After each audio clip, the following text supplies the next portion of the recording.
यह वीडियो थोड़ा लंबा है, लेकिन अगर आपने इसमें बताया गया रहस्य जान लिया तो ना तो आपको किसी और मोटिवेशनल वीडियो, किसी ज्ञान की जरूरत पड़ेगी और ना ही ऐसा कोई लक्ष्य होगा जो आज के बाद आप अपनी लाइफ में प्राप्त नहीं कर सको। लेकिन ये कैसे पॉसिबल होगा? इसके लिए आपको शांति से बैठ के, आंखें बंद करके इस वीडियो की पूरी बातों को जब तक समझ में ना आ जाए तब तक बार बार सुनकर अपनी थॉट्स में बिठा लेना चाहिए। और अगर आप इस वीडियो को बीच में छोड़ के जाना चाहते हो तो कृपा करके आप इसको अभी स्किप कर दें, क्योंकि अधूरा ज्ञान बिना ज्ञान से भी ज्यादा खतरनाक होता है। और खुद भगवान श्री कृष्ण ने गीता में कहा है कि कभी भी उस इंसान को सेक्रेट ज्ञान जबरदस्ती नहीं देना चाहिए जो उसको लेना नहीं चाहता। तो दोस्तों, एक सवाल का जवाब दीजिए।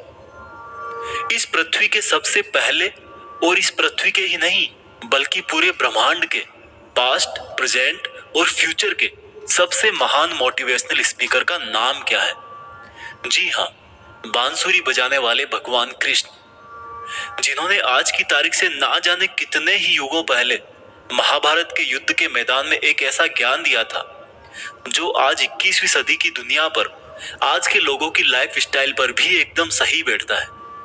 और यह जानकर के बड़े बड़े लोग और रिसर्च करने वाले हैरान हो जाते हैं कि ऐसा कैसे हो सकता है।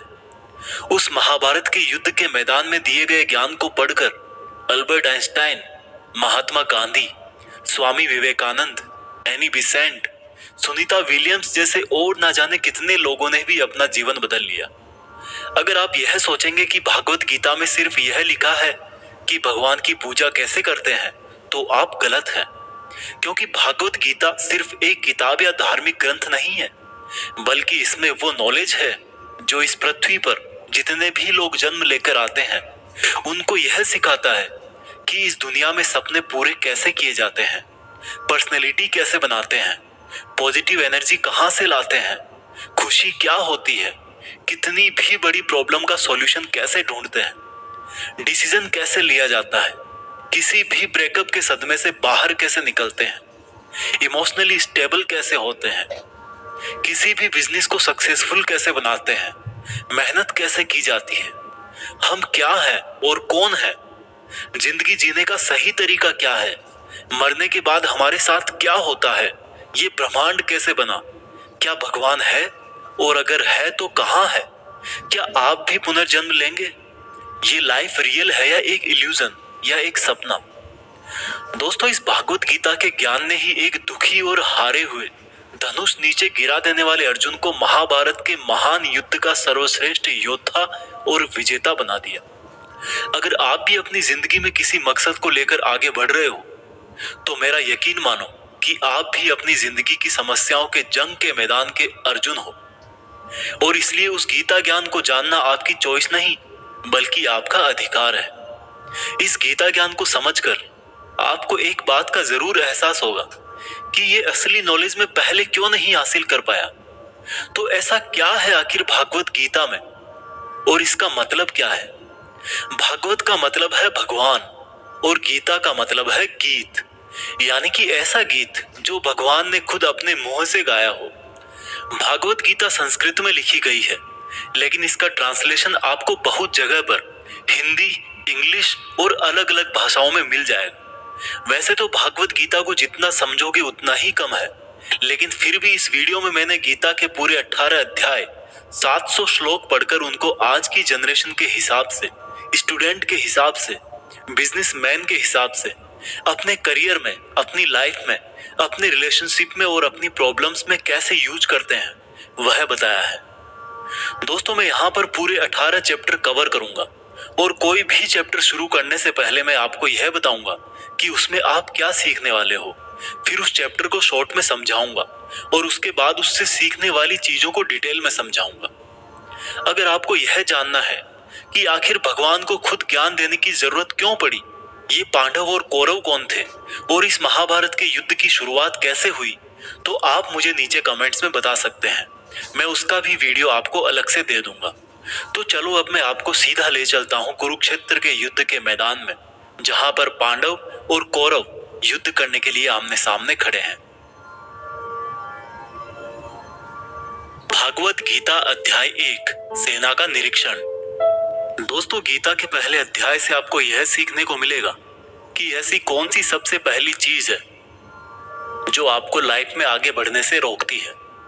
भले ही आप में बहुत नॉलेज हो, आप में बहुत काबिलियत हो, लेकिन उस एक चीज की वजह से आप सही डिसीजन नहीं ले पाते और अपना काम नहीं कर पाते हैं। इसके साथ साथ सपने से हकीकत में इंसान कैसे बदल जाता है वह भी हम जानेंगे। कौरवों में दुर्योधन बहुत खुश हो रहा था। उसके पास बहुत बड़ी सेना थी। भीष्म पितामह थे, गुरु द्रोणाचार्य और गुरु कृपाचार्य जैसे बड़े बड़े योद्धा थे।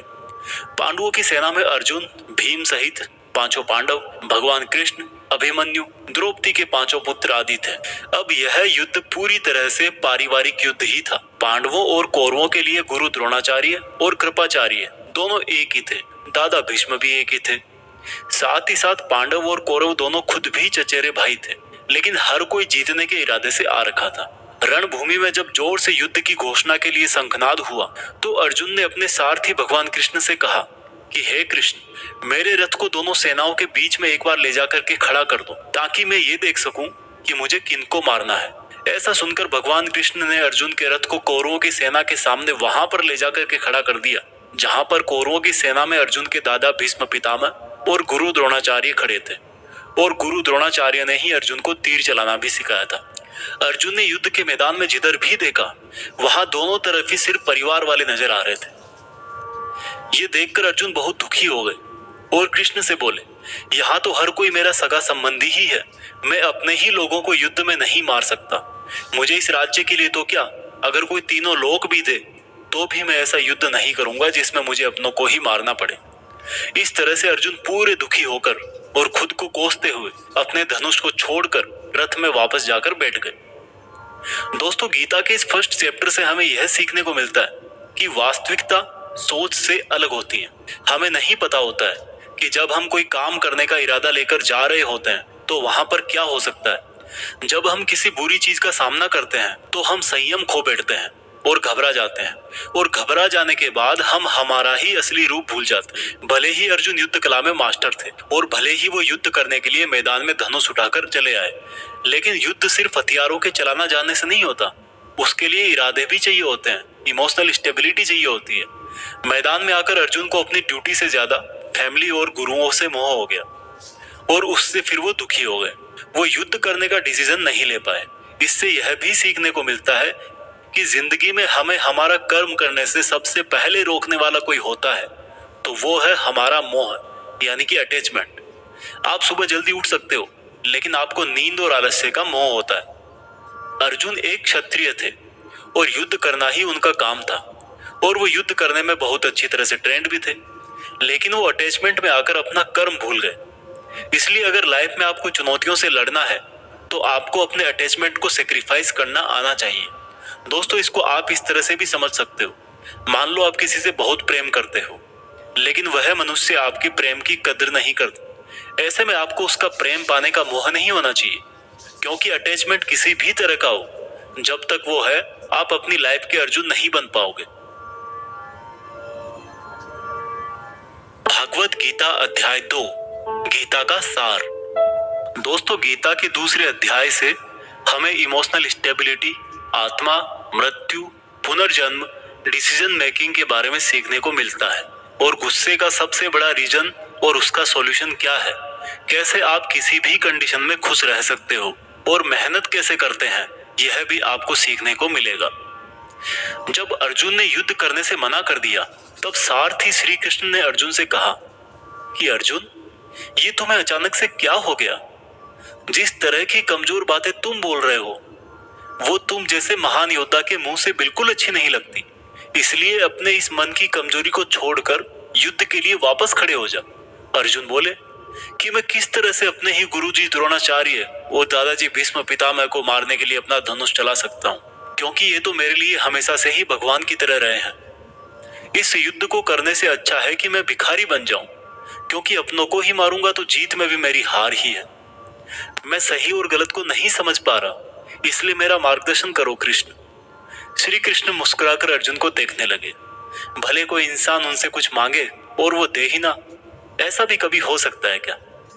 यहीं से शुरू होता है भागवत गीता का वो ज्ञान जो आपको भी अर्जुन बनकर ध्यान से सुनना और समझना चाहिए। श्री कृष्ण बोले कि अर्जुन, ये तुझे अचानक से क्या हो गया? तुझ जैसे इंसान को किसी दूसरे की मृत्यु को लेकर नहीं डरना चाहिए। और वैसे भी तुझे क्या लग रहा है, ये लोग तेरे मारने से मर जाएंगे और तू ही इनको मारेगा? इन सब लोगों का और तुम्हारा भी पिछला जन्म भी था और अगला जन्म भी होगा। इसलिए जैसा तुम सोचकर दुखी हो रहे हो, वह ज्ञान तुम्हारा अधूरा है। और रही बात इनकी मृत्यु का तुझे पाप लगने की, तो ये समझ ले, इनको मारने वाला तू नहीं बल्कि मैं हूं। तू तो इनकी मौत का सिर्फ एक कारण है। और ये लोग मरने के बाद भी मेरे ही पास आएंगे, क्योंकि ये लोग शरीर नहीं है बल्कि आत्मा है। और आत्मा को किसी भी तरह से नष्ट नहीं किया जा सकता। आत्मा तो अगले जन्म के लिए इस शरीर को उसी तरह से छोड़ देती है जिस प्रकार से तुम अपने पुराने कपड़े बदलकर नए पहनते हो। हे अर्जुन, जन्म देने वाला और मारने वाला मैं ही हूं। और ये बता, क्या तू किसी मरे हुए इंसान को जिंदा कर सकता है? अगर तू मरे हुए को जीवन नहीं दे सकता तो जीवित को भी नहीं मार सकता, क्योंकि जीवन देने वाला भी मैं हूं और मारने वाला भी मैं हूं। और इनकी मौत मैंने तेरे ही हाथों लिखी है। और अर्जुन, अगर तुझे ऐसा लगता है कि आत्मा भी मरती है, तो ये जान ले कि आत्मा जैसे जन्म लेकर मरती है, वैसे ही मरने के बाद प्रकृति का चक्कर पूरा करने के लिए उसको फिर से जन्म लेना पड़ेगा। इस प्रकार से भी आत्मा नष्ट नहीं हुई। और जब प्रकृति ऐसे ही चलती है, तो भला तू इसका जिम्मेदार कैसे हुआ? अर्जुन, जिस क्षत्रिय को जीवन में युद्ध करने का अवसर प्राप्त होता है, वो ना केवल भाग्यशाली है बल्कि उसका तो धर्म और कर्म ही युद्ध करना है। और अगर तूने ये युद्ध नहीं किया, तो इसका मतलब यह होगा कि तूने अपना धर्म और कर्म अच्छी तरह से नहीं निभाया, और इसलिए तेरे नाम के साथ कलंक जुड़ जाएगा। और तेरे जैसे अर्जुन के लिए तो कलंक उसकी मौत से भी बड़ा है। जो लोग तुझे बहुत सम्मान दिया करते थे, वही लोग तेरी बहुत बुराइयां करेंगे, तेरी वीरता पर सवाल उठाएंगे। इसलिए अर्जुन, तू सुख दुख, हार जीत और फायदे नुकसान को छोड़कर अपने विचारों को स्थिर कर और युद्ध के लिए धनुष उठा, जिससे या तो तू युद्ध में मारा जाकर मेरी ही शरण में आएगा, या फिर विजेता बनकर धरती पर ही सुख भोगेगा। हे अर्जुन, तुमने आज तक जितना भी सीखा है वो मेरे इस ज्ञान के आगे बहुत छोटा है। तुम काम करने के पहले ही उसके परिणाम के बारे में सोच लेते हो, जबकि तुम्हें यह जान लेना चाहिए कि फल देने वाला मैं हूं और कर्म करने वाले हो तुम। तुम अपना काम करो, मैं अवश्य अपना काम करूंगा।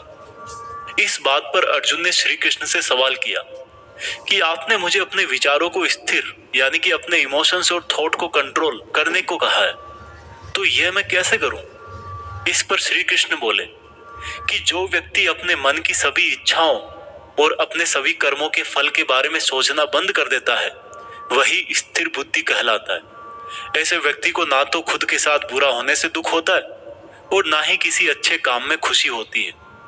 जिसके मन से हर प्रकार का डर, भावना और क्रोध नष्ट हो गए हैं, जो शुभ अशुभ के चक्कर से बाहर निकल गया है, जो इस प्रकार से अपनी इच्छाओं को वश में कर लेता है जैसे कोई कछुआ खुद को खुद में ही समेट लेता है, उस मनुष्य की बुद्धि स्थिर हो जाती है। क्योंकि अपनी इच्छाओं के बारे में सोचते रहने से हमें वो इच्छाएं अच्छी लगने लगती है। इच्छाएं अच्छी लगने लगती है तो फिर उन इच्छाओं को पूरा करने का मन करता है। जब उन इच्छाओं को पूरा करने में कोई रुकावट आती है तो फिर हमें गुस्सा आता है, और गुस्सा आने से इंसान पागल हो जाता है, और फिर वो अपना कर्म और धर्म भूलकर खुद ही अपनी स्थिति से नीचे गिर जाता है। परंतु अगर कोई अपनी इच्छाओं को वश में करके उनका गुलाम नहीं होता, तो उसका अंतर्मन शुद्ध रहता है और उसके दुख का अंत हो जाता है। और जब उसके सब दुख ही समाप्त हो जाते हैं तो उसकी बुद्धि स्थिर हो जाती है। परंतु जिसकी इच्छाएं और कामनाएं उसके मन से नहीं जाती है, वो मनुष्य कभी शांति नहीं पाता। और जब शांति ही नहीं पाएगा तो वो खुश कैसे रहेगा भला? उसकी हालत तो उस नाव की तरह होती है जिसको उसकी इच्छाओं की हवा किसी भी दिशा में बहा करके ले जा सकती है। स्थिर बुद्धि वाला प्राणी तो उस समुद्र की तरह है जिसमें चाहे कितनी ही नदियां आके मिले, फिर भी उसको कोई फर्क नहीं पड़ता। और इसी तरह का स्थिर बुद्धि वाला प्राणी मृत्यु के बाद मेरी ही शरण में आता है। दोस्तों, अब आते हैं इस चैप्टर के मीनिंग पर। आप में से बहुत सारे लोग होंगे जो अपने प्रियजनों को खो देते हैं। और आज तक आप लोगों में से जिसने भी अपने प्रियजन को मृत्यु के द्वारा इस संसार से नहीं खोया है, उसको भी यह जान लेना चाहिए कि उनकी जिंदगी में भी उनके किसी सबसे प्रिय, यहाँ तक कि खुद की भी मौत एक दिन जरूर होगी। लेकिन इससे उदास होने की कोई बात नहीं है, क्योंकि खुद भगवान ने ही कहा है कि हम अपने जन्म से पहले भी इस दुनिया में नहीं थे और मौत के बाद भी नहीं रहेंगे, लेकिन उस समय हम किसी न किसी रूप में इस ब्रह्मांड में जरूर रहेंगे। और इसलिए हमें मौत से नहीं डरना चाहिए, क्योंकि या तो हमारा पुनर्जन्म होगा या फिर हम परमात्मा में हमेशा के लिए मिल जाएंगे। और जब सब लोग आखिर में एक ही जगह मिल जाएंगे तो फिर क्या भावुक होना। और यही प्रकृति का नियम भी है। और हम कोई शरीर नहीं है जो हमें डरने की जरूरत है। हम आत्मा है और उसी का अंश है जिसको हम भगवान कहते हैं।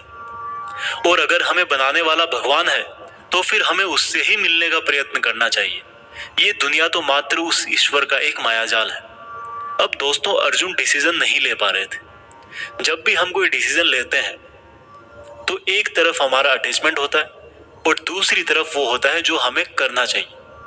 और इसी मोह के चक्कर में हम वो नहीं कर पाते जो हमारा रियल काम होता है और जो हमें लाइफ में सफलता के रास्ते पर आगे ले जाता है।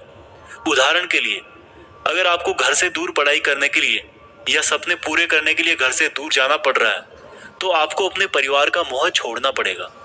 इसी तरह से आपको हर डिसीजन में यह देखना है कि आपकी लाइफ में मोह कौन कौन से हैं और आपके कर्तव्य के लिए जरूरी क्या है। इसके बाद बात करते हैं कि हमारी प्रॉब्लम्स का सबसे बड़ा कारण क्या है और उनका सबसे बड़ा सॉल्यूशन भी क्या है। दोस्तों, हमारे दुखों का सबसे बड़ा कारण है हमारा अपनी इच्छाओं के बारे में सोचना। जब हम अपनी इच्छाओं के बारे में सोचते हैं तो समय बीतने के बाद हम उनको पूरा करने की भी कोशिश करते हैं, और जब वो कोशिशें नाकाम हो जाती है तो हमारे अंदर गुस्सा पैदा हो जाता है। और गुस्सा ऐसी चीज है जिसको अगर किसी ने शरीर छोड़ने के पहले नहीं छोड़ा तो कभी आप अपने जीते जी खुश नहीं रह पाओगे। आप हमेशा अपने आप को समस्याओं से घिरा हुआ ही पाओगे, क्योंकि ये दुनिया तो सिर्फ आपका ही रिफ्लेक्शन है। अब आप यह भी बोलोगे कि अगर जिंदगी में कोई इच्छा ही नहीं रखेंगे तो सक्सेस कैसे हासिल होगी, नाम कैसे कमाएंगे।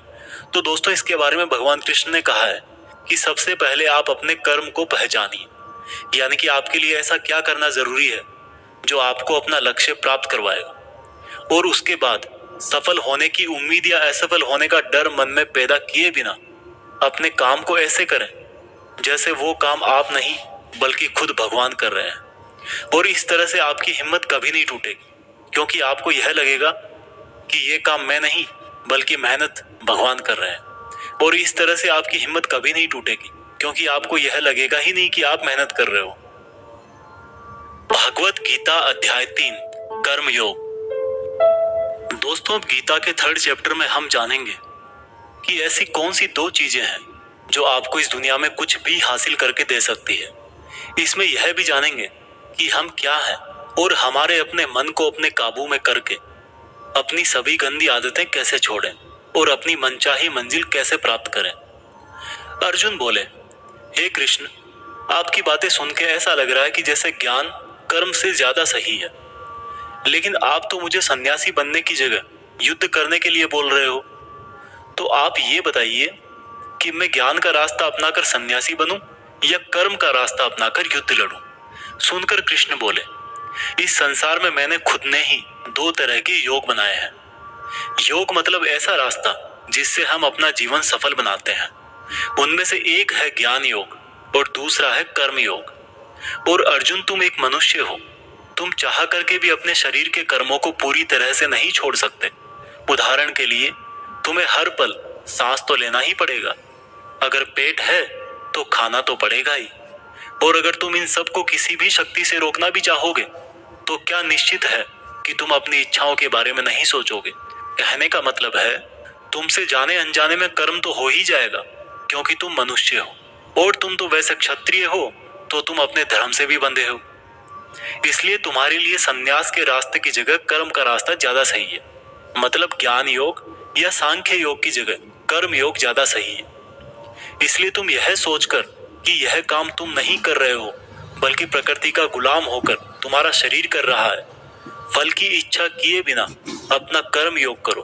क्योंकि अगर तुम अपने आप को खुद के कर्म का कर्ता यानी करने वाला नहीं मानोगे तो मैं तुम्हारा कर्ता बनूंगा, और जब मैं तुम्हारा कर्ता बनूंगा तो तुम्हें बिना मांगे ही वो सब सुविधाएं, सुख और राज्य दे दूंगा जिसकी तुम्हें जरूरत होगी।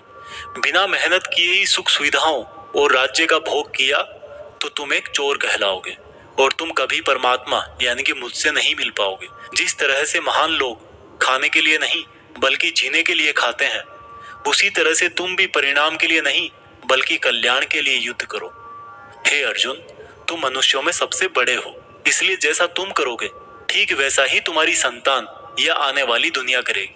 अर्जुन, अब तू मुझको ही देख ले, मैं तो भगवान हूँ, मुझे भला किसी काम को करने की जरूरत क्या है? पर मैं इसलिए अपना कर्म करता हूँ क्योंकि मनुष्य की आत्मा मेरा ही छोटा सा अंश है, और जैसा मैं करूंगा वैसा ही फिर मनुष्य करेगा, और इस तरह से तो पूरी सृष्टि ही नष्ट हो जाएगी। कोई अगर तुम्हारा साथ भी ना दे या तुम्हारी आलोचना भी करे तो तुम उनको बिना कुछ कहे सिर्फ अपना कर्म करते जाओ, और ऐसा करने पर वह मनुष्य भी कुछ समय बाद तुम्हारे जैसा ही करने लग जाएगा। जो व्यक्ति यह सोचता है कि वह कर्म खुद करता है, उससे बड़ा मूर्ख और दुखी इस दुनिया में और कोई नहीं है, और ज्ञानी लोगों के द्वारा ऐसे मूर्खों को कभी नहीं छेड़ा जाना चाहिए। इसलिए अर्जुन, तू भी अपने आप को इस कर्म के बंधन में ना बांधकर बिना किसी आशा के, दया के और पछतावे के अपना युद्ध कर। अर्जुन, खुद का धर्म और कर्म दूसरों के धर्म और कर्म से ज्यादा अच्छा समझा जाना चाहिए। भले ही हमारे खुद के धर्म में और कर्म के पालन करने में कोई कमी रह जाए। अर्जुन ने फिर सवाल किया कि अगर मनुष्य उसी परमात्मा का अंश है तो उससे गलतियां क्यों हो जाती है और वो बुरे काम क्यों करता है? भगवान श्री कृष्ण बोले कि मनुष्य शरीर भोग विलास करना चाहता है क्योंकि उसकी प्रकृति वैसी ही है, इसलिए अगर उसकी इच्छा पूरी नहीं होती तो उसको क्रोध आता है, और जिस तरह धुएं की वजह से आग दिखाई नहीं देती, उसी तरह से काम और क्रोध की वजह से मनुष्यों को अपना धर्म, कर्म और परमात्मा दिखाई नहीं देते, और इसी वजह से क्रोध और कामनाओं में आकर मनुष्य अपनी इंद्रियों और मन पर नियंत्रण खो देता है और ना चाहते हुए भी बुरे काम और गलतियां कर बैठता है। अर्जुन, तू हमेशा याद रखना, इस शरीर से ज्यादा शक्तिशाली है इसकी इंद्रियां, इंद्रियों से ज्यादा शक्तिशाली है मन, मन से शक्तिशाली है बुद्धि, और बुद्धि से ज्यादा शक्तिशाली हो तुम, यानी कि तुम आत्मा।